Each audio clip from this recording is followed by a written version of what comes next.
Welcome. You are listening to the Be a Better Being podcast, hosted by Michelle Zellner and Sasha Berscheid. Michelle and Sasha are here to give you information and inspiration to help you live your healthiest, happiest lives. Thank you for tuning in. We hope you enjoy the show. Greetings. Thank you for tuning into the Be a Better Being podcast. I'm Michelle Zellner, your host, and we're having a party today. At least we're talking about parties today. I'm super excited to invite Tim Mulligan to the show. Tim, welcome. Thanks for joining me. Thank you. Thanks for having me. Well, my pleasure. So you and I connected because I did a virtual well-being training through your company, and then we connected on LinkedIn.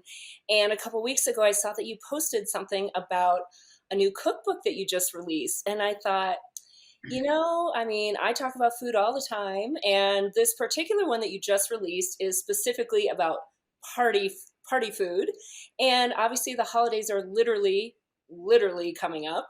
And I thought we should really talk about this. So many people I think are still, even 3 years later, kind of having a hard time getting their bearings with group gatherings and having that real in-person connection, maybe that pre-COVID was so easy, natural, and normal. So I thought this would be a fun conversation to have headed into the holidays and give some people some ideas on what maybe they could be preparing for those. So let's give the audience a little bit of background on you. Tell them anything you want to know, but I want to know the history of how you got into writing cookbooks, because this is not necessarily your profession.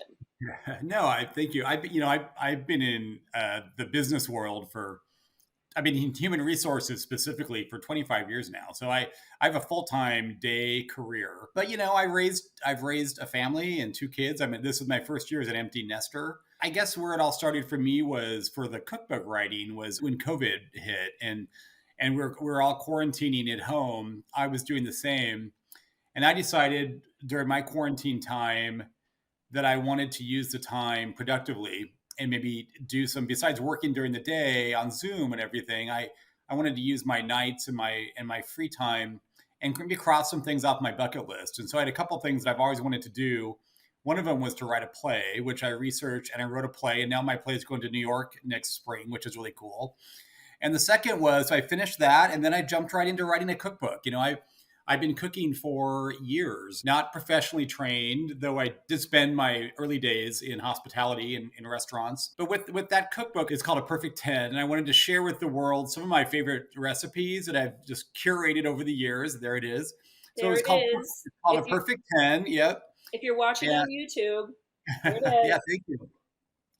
And these are recipes that like you said, I'm the person in the family who brings people together, person in my circle who brings families together, friends together. And I've been collecting recipes since I was a little kid. And some are from my neighbors and my friends' moms. Some are from my high school kids' parents. My mom wasn't a huge cook, but I have some of her recipes. I have aunts' recipes, sisters' recipes. And I gather them all. I have them all very well indexed and organized. I have tweaked them and perfected them and changed them over the years. And people are always asking me to either cook for them or to share a recipe or to bring food to an event. So in that book, I put together what I call Perfect 10. So I'm very organized. I'm a big fan of a top 10 list. So I did 7 different meal periods, and then my top 10 recipes, my go-tos that would be good for folks like me who work during the day and are very busy and are home cooks trying to make it work, and recipes for each meal period. And so that's what started. And that's what the first cookbook was that came out back in 2022. And now, like you said, I have another cookbook that just came out 2 weeks ago. Same idea, Perfect 10 list, but instead I decided to throw some parties. So all this first half of this year, I threw 7 parties of different theme. And I put together a top 10 list menu for each of those parties, with everything from cocktails to appetizers to desserts. And it's kind of like I'd say it's like a choose your own party adventure. Pick and choose the recipes you want, or if you have time and make all 10, then you'll have a great party for whatever type of party you're doing. And it has everything in there from birthday parties to baby showers to a holiday dinner to my favorite kind of parties, which are pool parties and happy hours and brunches. They're all in there as well. So yeah, so this is my second book now with the Perfect 10 kind of, idea behind it. And as a former gymnast, I love the title, A Perfect 10. That really speaks to me as well. So Yeah. yeah, I got the first cookbook and was flipping through it, and it's definitely coming home with me for Thanksgiving. I'm going home to Okay. Wisconsin this year, and there are some things in there. I'm like, you know what? It's time to have a few of these dishes at our gathering, and I think the party edition is such a great follow up because a lot of times it is more of maybe a bite-sized offering that somebody wants to bring or share. Or my friends and I, we love to eat tapas style. So I feel like the party edition feels like it could be like that little eclectic mix of all different kind of, foods to satisfy all kinds of palates. Well, I think that you said something earlier which resonated. When I was thinking about when I put the first cookbook out, I didn't know what I was doing, but the response was really great. And even when the cookbook came out, this was again we're still coming out of the pandemic, and this was in summer of 2022. I started a weekly blog that my publisher talked me into doing. So every Thursday, I'll publish recipes and write a little funny story about the recipe. And so I've not missed a week. And so I've done a year and a half now of these blogs. And next thing you know, I have 18,000 followers on Instagram. I mean, this is all new to me. So the question came around, well, do I stop now? Or I mean, I put my cookbook out, I crossed it off my list. But then I thought, well, I want to do another one. I have plenty of recipes. And so to your point, coming out of COVID, I think people really want to get together. They want to spend time with their friends, their family. And so it really, I thought I'll celebrate that and help you get people together, small groups, and share some of the recipes. And they are different recipes, like you said. This is not, these are things you can eat standing up. These are things you can put on a buffet table. These are self-serve handhelds. It took a whole different strategy, I think, behind curating these recipes because it's not except for the holiday dinner, which I did a full sit-down dinner, but the other ones are all grab and go and handheld kind of heavy appetizers. Well, I love it. And, I mean, obviously, food is part of our culture. It is how we celebrate, it's how we connect with others. And I mean, that's such a very important part of being a healthy, happy human. And obviously, so much of that was really lost and so much damage and decline done during COVID. And I would say for anybody who has not yet reignited the desire to get together with your friends, because what happens is we get used to doing what we're doing. And because we weren't allowed to connect, now we get used to not connecting. And it's that getting back together thing. You're like, I'm fine not connecting. It's so much effort, takes a lot of work to go through traffic to get to somebody's house, or takes so much work to prepare this food. And I'm fine without it. And while you might be fine, you're not your best because humans are supposed to connect. So I'm hoping that for anybody who maybe has not really, gotten traction with that again yet, this will give them a little bit of inspiration to do that.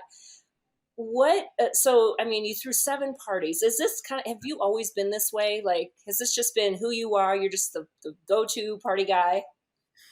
Yes. I would say it's a passion of mine. I love food. I love cooking. I'm a total foodie. I'm set I have a small circle of friends that we travel together, we eat together, we plan cities to go to based on what bars are there on the top 50 bars in the world, what restaurants are there on the eater lists and the James Beard Awards. It's our whole life. So that's me now as a grown up, but even as a kid and all the way up through my career, even through from restaurants to HR, which like I said, I've been doing for a long time. I'm always been the one who organizes and gets people together, whether it be 2,000 people at an employee holiday party, to my family at Thanksgiving, or my friends for a happy hour birthday party. I love to organize them. I like to host them. I like to throw the parties. I like to cook for the parties. I bring food to the parties. I even put in the cookbook, not just the food's there and the drinks are there, but I also put games and activities because I like a full theme, so, whether it's a baby shower or a birthday party, I think there's a couple of fun things that I like to have some activities. I curate the playlist. To me, it's a whole thing. And right now I have, my calendar. If I look at my calendar for the next kind of rolling 12 months, I have parties that I'm planning. I mean, and I say parties, it could be 3 to 4 people, or it could be, a couple hundred people. Or like I said, a work party, but I'm planning them all year long. It's something I love to do. Well, and a lot of people will pay a lot of money to have a party planner or an event planner put their thing together, right? So, I mean, if everybody could have a Tim in their life, that would be amazing. And now they kind of can by just getting your book, right? And I think, doing as much of the party planning as you want to do. Maybe, there's a person in your circle who really likes the game aspect of it, and there's another person who really does like the creating the food aspect of it. And then Yeah. there are the people who just like showing up and having fun. Right. Right? And Maybe I don't we want anyone, and I try to cover that in the cookbook, that wherever you are in that, that's kind of spectrum of party planning, that if you have to bring something, kind of the first cookbook was for that as well. If you get asked to bring something for, hey, bring a side, bring a this, bring a that, that's what the first cookbook's all about. Those are my go-to recipes. If you're told to bring a side, a breakfast, a dessert, a main dish, a salad, that's the first cookbook. The second cookbook is you need to put together a menu for a couple people to a big group of people. Here's recipes that you can kind of, scale accordingly and put together a fun little party. I love that. Yeah. So I want to talk a little bit about this play that you've written. Let's talk about that. Obviously, writing is a big passion of yours. So before we talk about the play, let's talk about just writing and from a therapeutic side or from like the holistic health and well-being side. What role does writing play in your own health and well-being? No one's ever asked me that question. It's a great question. I think that I've always loved writing. I think there's writing, and then for me, there's also just tapping into your creative side. And for me, I've been in the corporate world for, like I said, many many years. I used to be a lawyer, and now I've been working for big companies, and so what happens, I think, is that you you start out maybe with a bunch of creative ideals, like I'm going to write this, I'm going to write a book, I'm going to write a movie, I'm going to a screenplay, and then you just get caught up in life and working and raising kids or whatever it might be, and I think many people let that go. I mean, so it was really important to me with COVID, just kind of lit a fire under me again and reignited my passion for this. To answer your first question, I loved writing. Like I said, even in HR, I do a blog for all the employees. I write all of our employee comms, things like that. I've always loved writing. I love to read. I soak up, pop culture. But I thought that ship had sailed for me, to be honest. I'm no spring chicken here. And so again, as awful as the pandemic was and is, if one good thing came out of it for me, and I think some others, is it gave some time on our hands to reflect and to think and to do some of these things. And so I decided to take that kind of bull by the horns, and instead of thinking about writing a script or a book or starting an Instagram site with a blog, those are things that, I just turned 56 and I've never done, so, and in the past 2 years, all of a sudden I have 2 cookbooks, 3 plays, a blog. I have a graphic novel coming out. I mean, now I'm going crazy, so I think it's just, to me, it took some dedication and some to open up my mind to say, wow, I'm not too old for this. And I don't need to quit my job to do this. I have to, schedule my time accordingly. And I think you can juggle a creative life with a work life and make it work. Well, I think it's interesting that, COVID kind of offered you the opportunity. And yet I bet what you chose to do with that downtime, obviously dig into this creative side and get going on it, was also part of maybe what helped you get through COVID.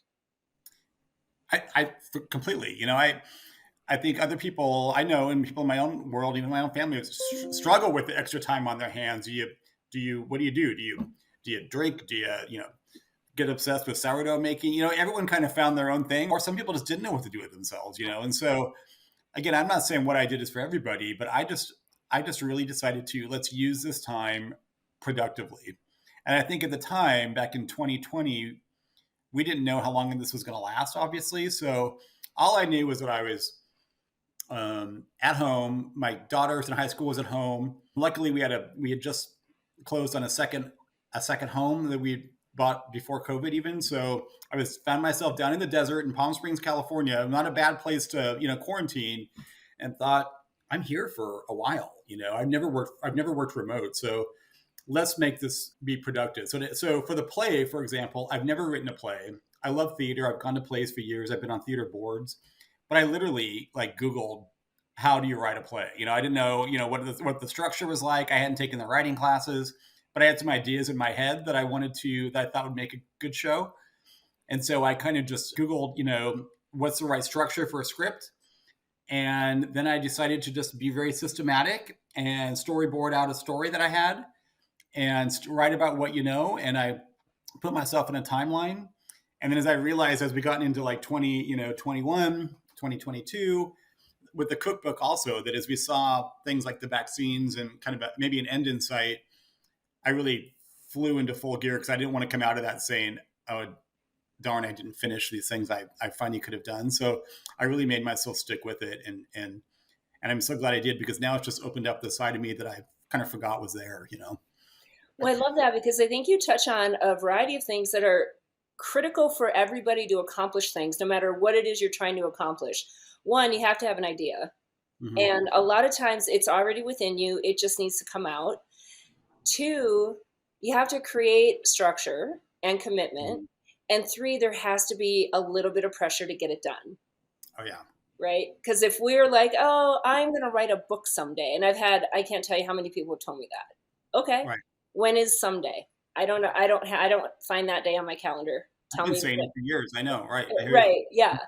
And just to see the way, like even you said, like this has really kind of caught fire for you. And I'm sure, having something, as you've been in the corporate world for so long, I think you're right. We get a little stagnant, right? Mm-hmm. We get caught up in the day-to-day, the necessities. We're tired. We have too much going on. We think, oh, I can't do another thing.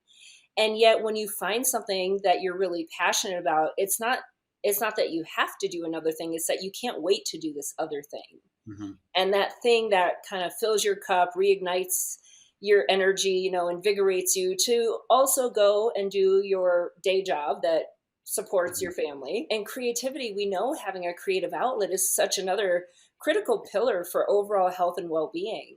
Whether it's writing or it's creating something, physical and tangible that you can touch, or it's music, or it's, whatever. There are so many ways to express creativity. And yet when we are kind of in that space of life is too hard, I have all these things going on, our creativity really is stifled. To your point earlier, when you said, a lot of people just didn't even know what to do during COVID. Correct. As somebody who taught many, many, many well-being trainings, the number of people who had no idea what to do. And so what's the go-to? Watch Netflix, drink, and eat. Because we all know how to do those things, right? And mm-hmm. those are easy and they're kind of entertaining. And then once you get into that, of course, that inactivity leads to more inactivity, right? That stationary lifestyle. And it's really hard to get going once you've been stationary. So, fingers crossed we never experience a thing like COVID ever again. However, everybody is going to experience a challenge in their life that makes them feel like I can't do anything, or I don't know what to do, so I'm going to default to these self-soothing things, these easy, comforting things, because this discomfort, I don't like it, and so let me make myself not have to feel it. Yeah. And yet if we can be prepared for that, because you're going to have challenges in life where you're going to have phases in life like that. And instead you have a different way to direct your time and your energy in a way that does maybe fuel a fire or ignite a passion, or at least it's a non-harmful outlet for your time and energy. I think everybody kind of get to thinking about what could and will that be a little proactive, so that, okay, here's this time in my life that girl on that podcast said it would happen, and oh my gosh, here it is. I think that I totally agree with you. And I think that what I've done also and taken this time is not just, write, which I've been writing a lot of, but also change my mindset to open up the door to things and take chances I wouldn't have taken in the past, So for instance, during COVID, I also took a job down in California, which I never thought I'd live in LA, and make the drive to my family in Palm Springs, things that I never thought I would do. I've gone to some things, I'd say bucket list, there's things I've always wanted to do that I just figured out I'm not going to do anymore. I went to Coachella this year, the music festival. This weekend, I just got back yesterday from the Austin City Limits Festival in Austin. I've never been to Austin, always wanted to go to that festival, and I went. So I think that I'm not saying no to things that I would have just said I don't have time or energy or effort in the past, and I'm just trying to live life a lot more full, than I did in the past. Take care of myself and do fun things.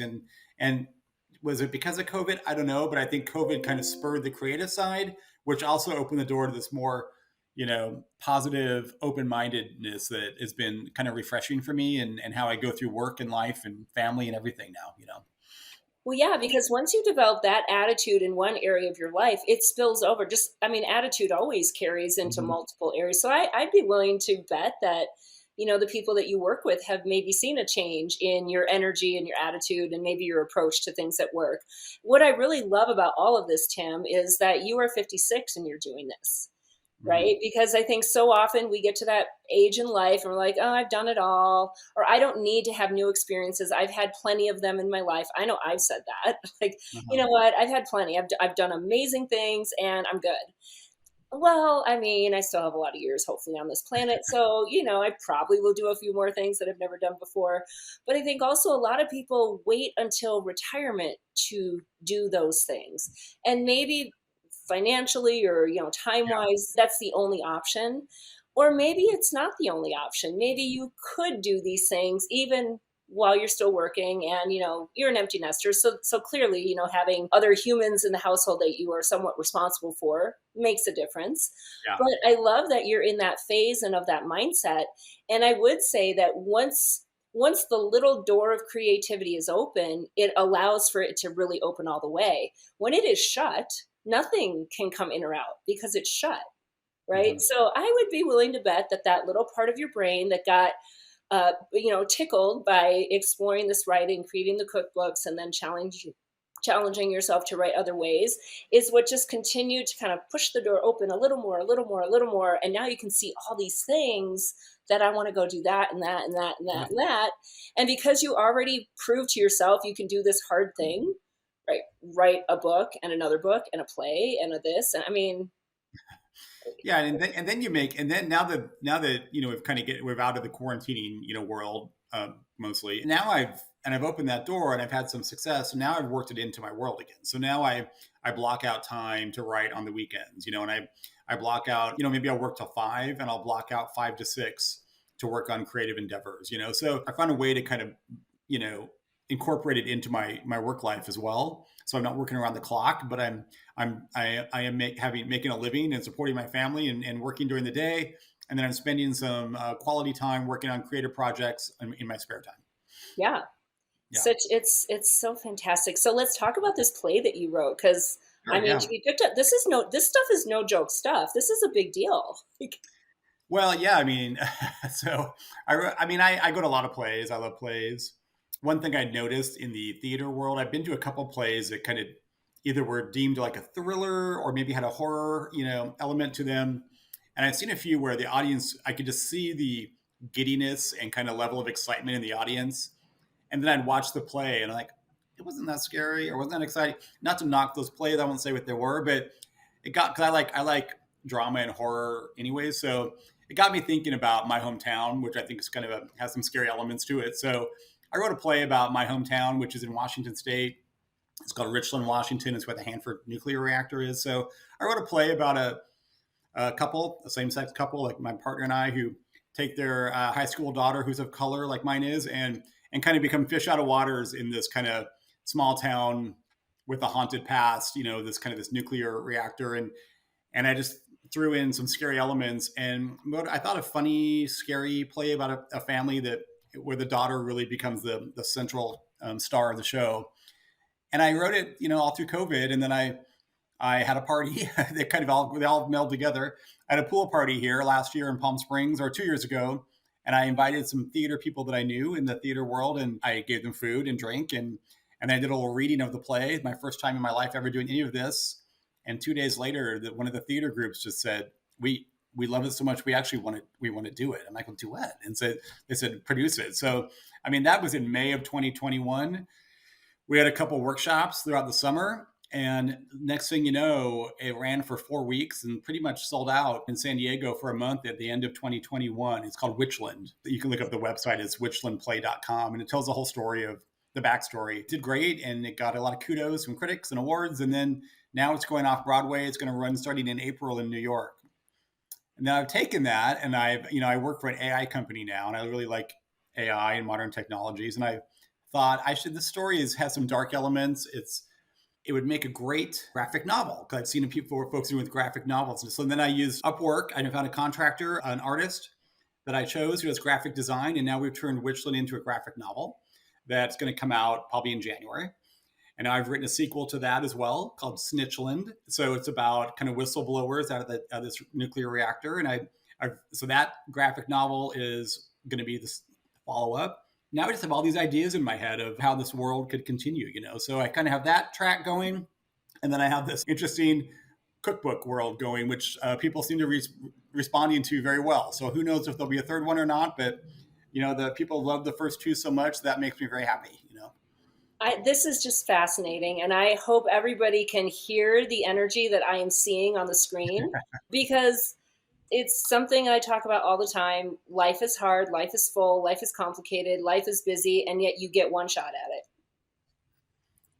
And so it is really what you decide to do during all of it, and you have a passion, you have no idea what doors are going to open, but you continue to do it, and as long as it feeds your soul and it gets a good response, why not keep doing it? I can't wait to go check out all of these things. Is this off Broadway going to come touring in Denver sometime?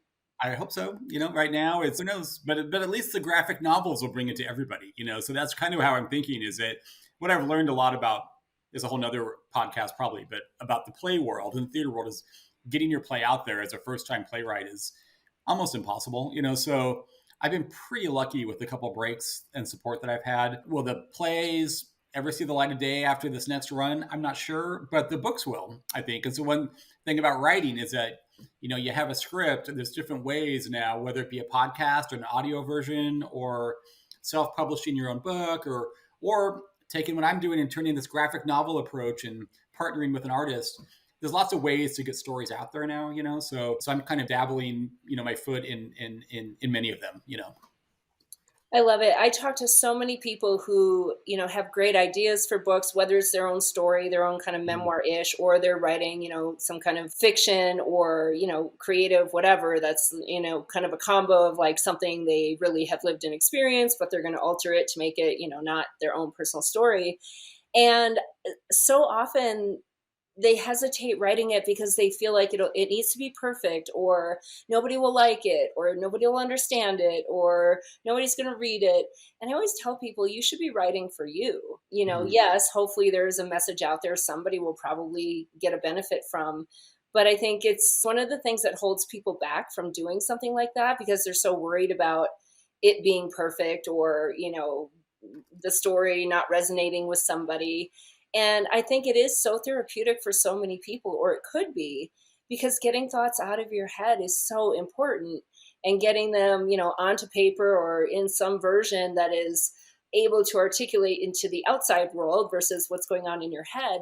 It's also very, I think, therapeutic for the person just to maybe clarify some things, or get to relive some things, or get to reflect and contemplate on maybe some things that were really difficult, and what did I learn from it, or how did I grow from it, and look at, where I am now, or wow, I actually didn't learn or grow from it, and maybe it's time I do that, and see how you evolve in that way. So through all of this, whether it was the cookbooks or the play, was there any of that you did, like reflection, and either you realized the lesson that you learned in the moment, even though you didn't know you were learning it, or that life skill that you learned at that moment that you see 20 years later helps you in HR? All of these were learning lessons. I think, the cookbooks were a great way for me to kind of revisit my past, and my aunts and my sisters and my cousins and my friends' mothers who give me all these recipes and tell stories about it, and kind of bring them to light and give them some importance. And also, when you write a cookbook, it's not just throwing a recipe on a page. You tell a little story about it as well. And that got into my storytelling that I love. The second cookbook about throwing a party made you, it's one thing to say, here's a bunch of recipes to do this, but I'm also trying to think of what's going to help people who are maybe daunted by the thought of throwing a party, and or stressed out by it and don't like it, because I think many people it's just too much. So what are recipes that a lay person could do and not be too complicated. So there's that. I mean, writing the play was super, I wouldn't say, I don't know if it's therapeutic, but it makes you really made me kind of go back to my life where I was born and raised, and what story am I telling about this place, and why did we live there, and who lived there, and what does this mean to everyone who's lived there? And so I think all these things, I'm not just pulling ideas out of thin air and writing about it. All these have meaning to me in my life, and they go back to, many, many years ago. So most definitely, yeah, I totally agree. Well, I have just thoroughly love this conversation because a lot of times our topics can be a little heavy, a little hard, and this was just fun and light. And I know I had fun. Is there anything that we haven't touched on that you want the audience to know or would be helpful?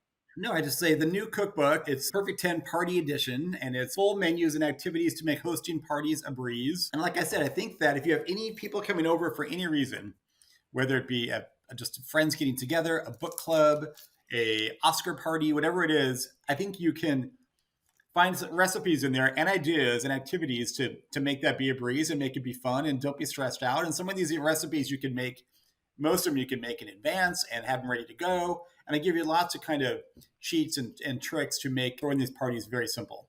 And so I hope that people can walk away with it with like, oh, this will really help me. I have a birthday party coming up. Instead of going through a million cookbooks, which you see behind me, by the way, I love cookbooks. You could, if you wanted, not do that and just pull out this book, go to that chapter and make that recipe, make that menu, Yeah, I love it. We'll have all the links for people to get all the things and follow you in all the places in the show notes. And yeah, I definitely encourage everybody to check it all out. I know, like I said, this original Perfect 10 is coming home with me to Wisconsin because I already looked through a few. I'm like, oh, we need to make that. That Well, needs to for be on the Thanksgiving, Zellner. so I will say for that, I've been making Thanksgiving. Thanksgiving is my family's holiday. We more so than Christmas. Everyone does their own things in the December holidays, but for Thanksgiving, that's our big holiday. And I have been in charge of the Thanksgiving menu probably since I was 10. So I have my curated Thanksgiving recipes that I'll kind of rotate every year, but they are pretty much the same with a few variations. So I did a chapter in the first cookbook all on my Perfect 10 Thanksgiving menu. And if you don't know what to make for Thanksgiving, I would say go to the first cookbook and go to the Thanksgiving chapter. And I think any one of those recipes will be a winner for you. And I'm just going to answer this question right out the gate because I know somebody listening to this is like, but are they healthy? Are they healthy recipes? Here's the endorsement from the health and happiness strategist. These are recipes that will nourish your taste buds, connect you with your family, and you will have a joyful, shared, delicious celebration. It's a great answer. I thought about, I try to eat pretty healthy in my life. I will say I get that question a lot. And in the first cookbook, it's a lot of comfort food. I love comfort food. I do try to freshen them up, lighten them up. I'm not a nutritionist. I didn't put the nutritional content and caloric content for each menu. My publisher tried to get me to. I'm like, I don't even know. I don't know all that. So, but I do give tips like you can make this be vegan. You can make this be low fat. And I think almost any recipe you can healthy up in whatever way you're trying to healthy up, so whether it be low fat, low carb, high protein, vegan, maybe that's my next cookbook. I keep thinking about that. But for now, like you said, I think these are all just great recipes and you make them as is, or if you want to change the health content and make it a little better, I think every recipe, I'm always doing that. And I encourage anyone else to do that as well. Yeah, and my own personal belief is I don't think, a holiday meal or the food at a celebration is the time to all of a sudden decide to be healthy. Or maybe you're normally healthy, and trust me, this one meal and this one party isn't going to matter if you eat something that's quote unquote not healthy, right? So the pleasure aspect of food is part of a healthy attitude and approach and relationship with food.